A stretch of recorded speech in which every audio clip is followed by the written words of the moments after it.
Banjir bandang ini terjadi akibat meluapnya Sungai Cidadap pasca hujan dengan intensitas tinggi. Ada 3 desa yang terkena terjangan banjir bandang ini, Desa Sinarjaya, Bumi Jaya, dan Desa Gunung Halu. Di ketiga desa tersebut total ada puluhan keluarga yang harus dievakuasi.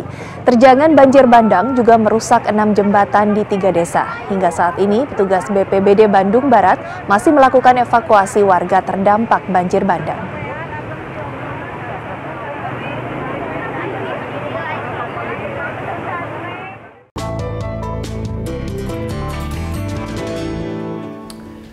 Pemerintah akan mengeluarkan peraturan pemerintah pengganti undang-undang untuk dapat membuka data nasabah di perbankan. Kebijakan ini merupakan salah satu syarat agar dapat ikut dalam pertukaran informasi keuangan atau Automatic Exchange of Information. Lantas, seberapa besar jumlah rekening nasabah Indonesia? Rekan Veronica Muniaga akan menyampaikan informasinya untuk Anda. Vero, silakan. Ya baik Egan dan juga pemirsa, menurut data dari Lembaga Penjamin Simpanan, tren jumlah rekening cenderung meningkat selama 5 tahun terakhir. Dan kita simak datanya. Kita lihat untuk jumlah rekening tahun 2012 hingga 2016, di tahun 2012 mencapai 119,9 juta dan itu meningkat di tahun 2013 mencapai 147,6 juta. Masuk di 2014 terus mengalami peningkatan dan trennya terus meningkat hingga tahun 2016 di mana masing-masing 160,9 juta, 175,5 juta dan di tahun 2016 hampir mencapai 200 juta. Tidak hanya itu, jumlah simpanan yang terdata juga cukup besar jumlahnya. Tercatat pada tahun 2016, uang yang tersimpan di bank mencapai 5 kuadriliun rupiah. Kita simak datanya. Inilah simpanan perbankan tahun 2012 hingga 2016. Pada tahun 2012 mencapai 3,3 kuadriliun rupiah atau sekitar 3.300 triliun rupiah. Pada tahun 2013 pun juga terus meningkat menjadi 3,7 kuadriliun rupiah atau sekitar 3.700 triliun rupiah. Pada tahun 2014 4,2 kuadriliun rupiah, 2015 4,5 kuadriliun rupiah dan trennya terus meningkat hingga 2016 pun mencapai 4,9 kuadriliun rupiah atau sekitar 4.900 triliun rupiah. Nah, sementara itu tujuan keikutsertaan Indonesia dalam kebijakan pertukaran informasi keuangan adalah untuk mengetahui data warga negara Indonesia yang masih tersimpan di luar negeri. Berikut data perkiraan aset WNI di luar negeri. Nah, perkiraan aset warga negara Indonesia di luar negeri jumlahnya sekitar 250 miliar US dollar dan sebanyak 200 miliar US dollar itu berada di Singapura.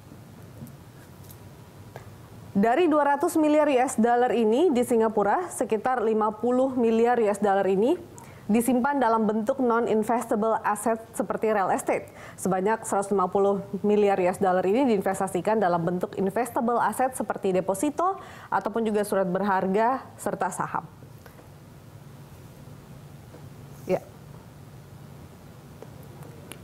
Ya, untuk sementara kembali ke Anda, Egan. Ya, baik. Terima kasih, Vero. Namun tadi disebutkan bahwa ada kendala dari Indonesia terkait dengan mengenai undang-undang perbankan. Nah, nanti kita akan sampaikan data mengenai undang-undang perbankan Indonesia. Kita akan sampaikan. Saya akan tanyakan coba kepada Veronica. Vero, apakah Anda dapat menyampaikan datanya? Ya, Egan, memang Menteri Keuangan Sri Mulyani ini menyatakan kendala komitmen Indonesia adalah di undang-undang perbankan. Kita simak pasal yang menghambat keikutsertaan Indonesia kepada keterbukaan informasi keuangan. Ini adalah Undang-Undang Perbankan Indonesia, Undang-Undang Nomor 10 Tahun 1998, Pasal 40. 1, yaitu bank wajib merahasiakan keterangan mengenai nasabah, penyimpan, dan simpanannya, kecuali dalam hal sebagaimana dimaksudkan dalam beberapa pasal. Kemudian selanjutnya pada poin nomor 2, ketentuan sebagaimana dimaksudkan dalam ayat 1 berlaku pula bagi pihak yang terafiliasi. Selanjutnya pada pasal 41, untuk kepentingan perpajakan, pimpinan Bank Indonesia atas permintaan Menteri Keuangan berwenang mengeluarkan perintah tertulis kepada bank agar memberikan keterangan dan memperlihatkan bukti-bukti tertulis serta surat-surat mengenai keadaan keuangan nasabah penyimpan tertentu kepada pejabat pajak. Dan berikutnya perintah tertulis sebagaimana dimaksud dalam ayat 1 tadi harus menyebutkan nama pejabat pajak dan nama nasabah wajib pajak yang dikehendaki keterangannya.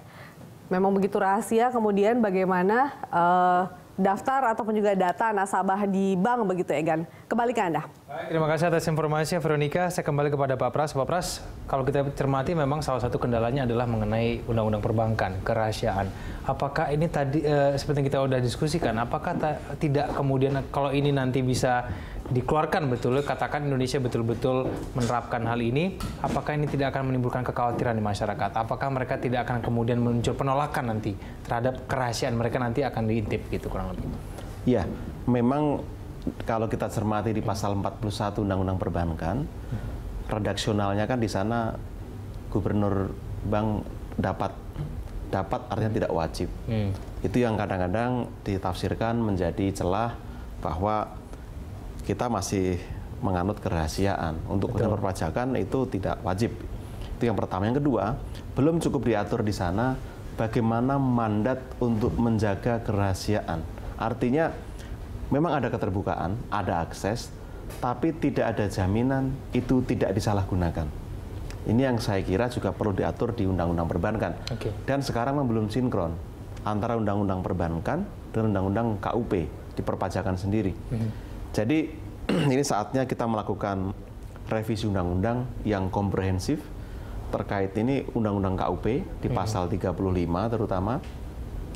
Di pasal 35 dikatakan justru pajak hanya bisa mengakses data perbankan dengan permintaan ke gubernur bank atau ke kepala OJK kalau sekarang hanya untuk kepentingan pemeriksaan, penyidikan atau penagihan. Tidak ada untuk tadi automatic exchange atau untuk penggalian potensi. Lalu ini yang menjadikan prosedurnya juga lama dan pajak sulit untuk melakukan tindak lanjut. Lagi-lagi di situ pun juga belum diatur tentang proteksi bagi wajib pajak atau bagi nasabah. Apa hukuman bagi fiskus ketika terbukti menyalahgunakan data keuangan itu. Jadi ini perlu diharmonisasikan supaya satu sisi ada transparansi, tapi di sisi lain ada akuntabilitas yang jelas. Karena takutnya ada capital flight kalau ya begitu. Betul, nanti jangan-jangan digunakan untuk dimensi politik begitu kurang lebih penyalahgunaan. Takutnya begitu ya nanti ya Pak Pras ya. Baik, pemirsa, dalam Hot Ekonomi kita telah tersambung dengan Melkias Markus Mekeng, Ketua Komisi 11 DPR RI. Pak Markus Mekeng, selamat malam. Selamat malam. Ya, selamat malam. Ya, baik. Pak Mekeng, kalau kita cermati mengenai Indonesia yang sudah mempersiapkan diri dalam era keterbukaan, dalam arti ini mengenai pertukaran informasi secara otomatis, ini bagaimana kemudian tanggapan Anda? Ya, memang ini sudah rezim baru di dalam industri keuangan di internasional dan penegakan hukum terhadap uang yang beredar di market. Dan dulu memang orang masih senang menyembunyikan kekayaannya untuk menghindari pajak. Nah, sekarang rejimnya sudah berubah, ya tentunya kita juga karena kita masuk di dalam negara yang menandatangani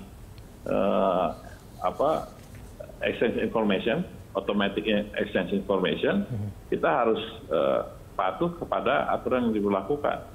Karena kalau kita tidak masuk dalam kelompok yang mengikuti ini, negara Indonesia ini akan menjadi negara yang tidak friendly untuk berinvestasi. Jadi ini adalah satu perubahan di dunia keuangan secara keseluruhan. Jadi ya kita juga harus menyesuaikan, undang-undangnya kita harus menyesuaikan, masyarakat pun harus memahami.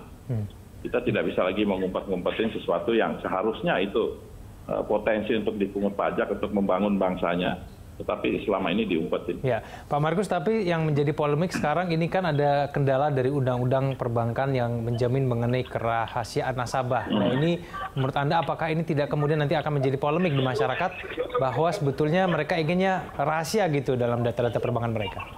Loh, memang sebetulnya walaupun ada automatic exchange information, kerahasiaan pasti ada. Tidak semudah itu orang membuka rekening.